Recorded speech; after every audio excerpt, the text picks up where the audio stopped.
Yes, alright mga minamahal, Alicia nyo, nagbabalik muli para sa ating panibagong video. So, eto na nga, okay, harap-harapan pong pinamuka ng napakaraming political analyst na mas pipiliin nilang maging presidente ng bansang Pilipinas itong mga Marcoses rather than mga Duterte. So ngayon, ito yung sinabi niya, Winnie Munsod.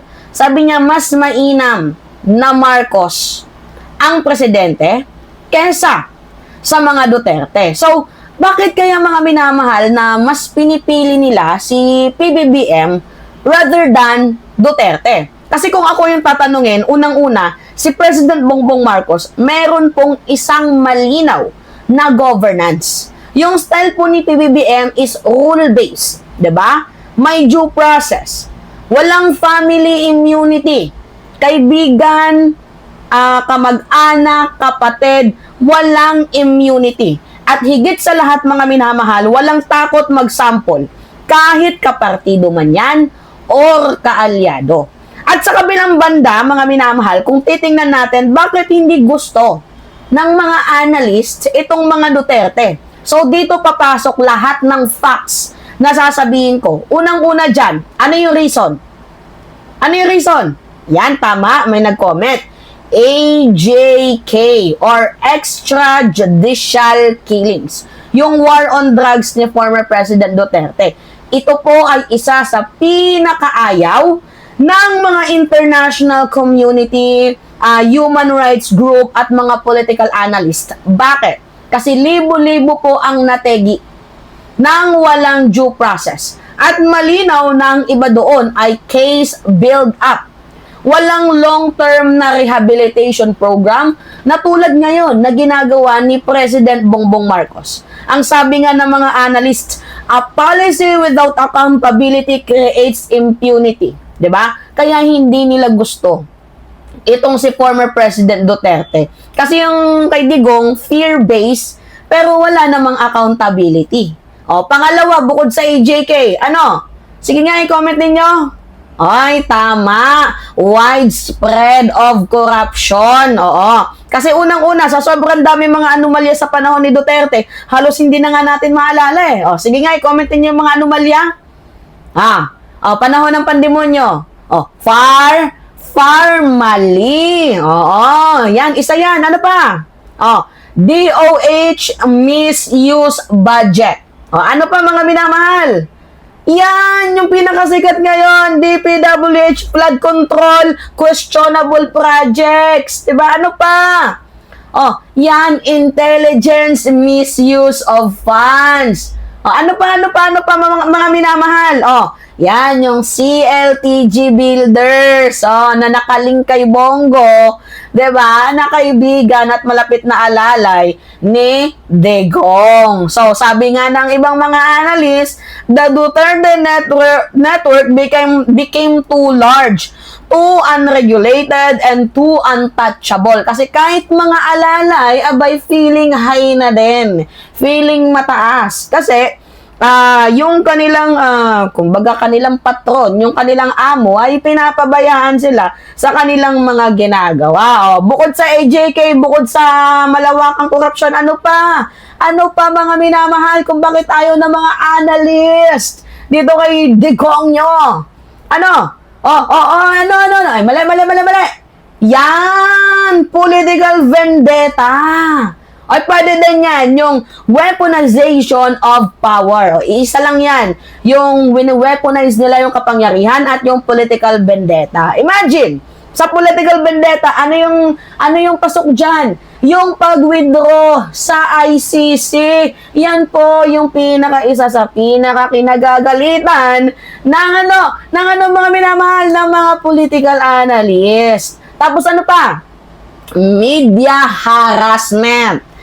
Tapos ano pa? Yan, tama yun nag-comment. Selective justice. Ano pa mga minamahal? Attacks on opposition. Diba? Pansinin ninyo, kapag hindi nila gusto nung ginagawa, tinitirada nila, tinitegi, kinukulong. Diba? Ano nangyari sa mga media? Takot. Bakit? May kaakibat na kakulungan. Diba? Yan yung pinakaayaw ng mga political analysts. Ano pa mga minamahal? Sige nga, ano pa? Pagalingan sa mga nagko-comment. Yang instability, naging divisive, 'di ba? Ang politika sa bansang Pilipinas. Bakit? Oh, yan, kaliwat kanan na away. 'Di ba? Tirada sa mga kaalyado, tirada sa mga kaaway, public scandal, walang long-term economic roadmap. Di ba, puro lang hidwaan. Compare mo kay President Bongbong Marcos ngayon, di ba? Napaka-consistent, diplomatic, kalmado, well-calibrated. Di ba? Kahit madaming issue, hindi niya pinapansin dahil mas nakatuon si PBBM saan? Sa paglilingkod sa mamamayang Pilipino. Alright, so ano pa? Meron pa mga minamahal. Yan, family outburst, di ba? May mga unverified claims, di ba? Tapos may mga fake narratives, mga minamahal. So, recently, di ba, yung mga fake news, sablay na mga accusation, taktika nila na puro gulo. Kaya nga sabi ng mga tao at hindi lang ng mga analyst, the Duterte brand no longer inspire instability. It inspire uncertainty, diba? So, bakit mas prepared nila si President Bongbong Marcos? Una doon is no fear, si PBBM. No favor, good governance lang. So, diba? Walang kamag-anak, walang kaibigan, walang kapartido, laban sa korupsyon. Diba? At hindi lang to salita, ginagawa niya talaga. O, tingnan ninyo. Diba? O, yung DPWH investigation, yung DBM anomalies investigation, yung flood control scams, diba? Wala siyang pinapatawad dyan. Diba? And analysts love this because it shows institutional leadership, not personally politics. Pangalawa, merong clear na agenda si PBBM in terms of economic. So, bakit? Nagkaroon tayo ng nagkaroon tayo ng record high sa foreign investment. O, pangalawa, massive infrastructure, agricultural modernization plans, power and energy reforms, and digitalization. So, yan po yung hinahanap ng mga ekonomiya. Professional, globally aligned sa governance. So, siguro pangalawang reason yon kung bakit mas gusto ng mga analysts si PBBM rather than Duterte. Pangatlo, ano pa? Madami pa to. Yan, economic and respectful global leader image. So, compare natin si PBBM, kalmado, professional, respectful. Si Duterte, offensive, hostile, unpredictable. Kaya mas gusto ng international analyst na si PBBM dahil mas maayos kausap at predictable mo itong si PBBM. Hindi katulad kay Digong, hey, fuck you. Pag ganun-ganun pa. So, pang-apat, ano pa? Madami pa yan. 'Di ba? Real accountability. 'Di ba? So, ito yung pinakamalaking difference kay PBBM kaysa kay Digong. Si PBBM nag-utos ng investigation, hulihin ang mga nasa likod. Kahit sino pa yan, tingnan nyo, si Zaldico, 'di ba? Contractor. Tapos yung mga DPWH insider. So, no exemption dito kay PBBM. At ito ang gusto ng mga political analyst. Yung presidenteng merong respeto sa law and pinapalakas niya ang ating institusyon. Hindi isang leader na nagtatanggol lamang sa kanyang mga kamag-anak. Ito gaya ng ginagawa ni Digong. So, panlima mga minamahal, alam naman ata ng lahat, stability.